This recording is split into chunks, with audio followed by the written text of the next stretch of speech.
My whole house is like 75% at least of reusable products. Right through it, everything, right down to the doors and the windows, the floors and the walls. And you walk into my house and you're walking into a house that has actually been part of the Cascade Brewery, part of 5 different schools in Hobart, and I actually have the 2 oldest doors of any school in Tasmania in my house because they were going to throw them in the tip.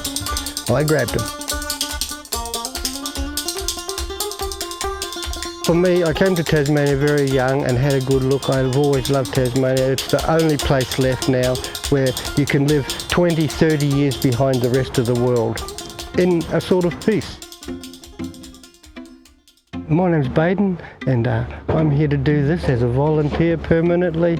I do the timber here so that I can get it out into the community and make everybody be part of what we're going to do. Most volunteers are of older age like myself, and not everyone's up to the task.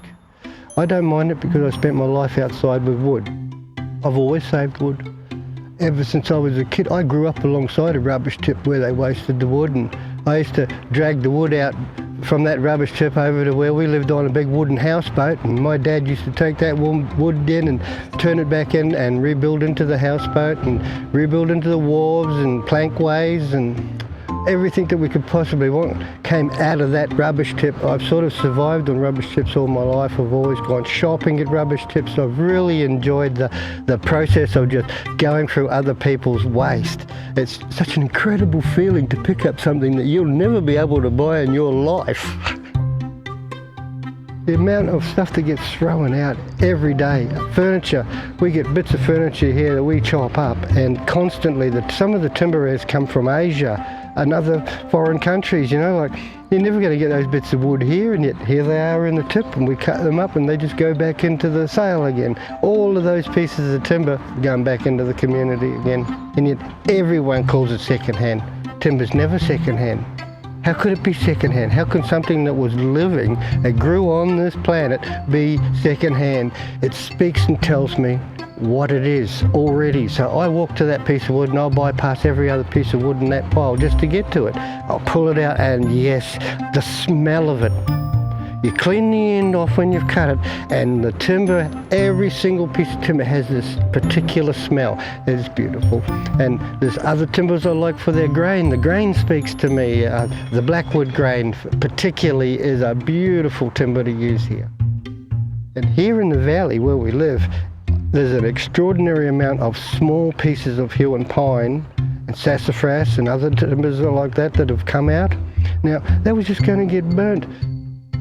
There's 1,000 types of timber.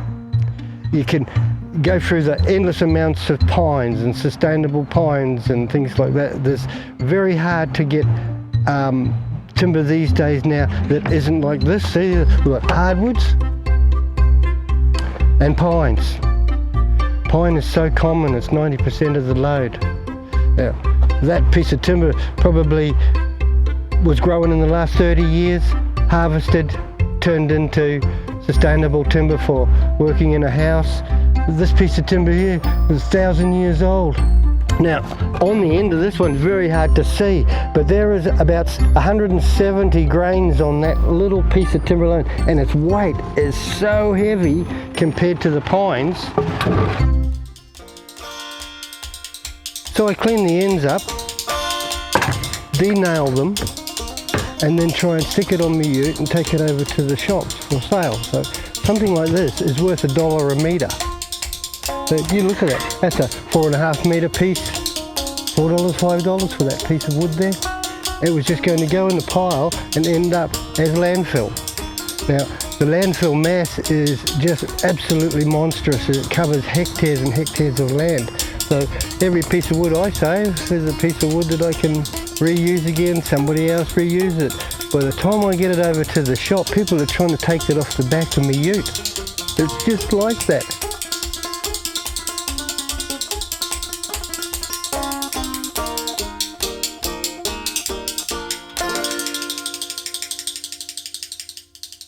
So I do this because I want to.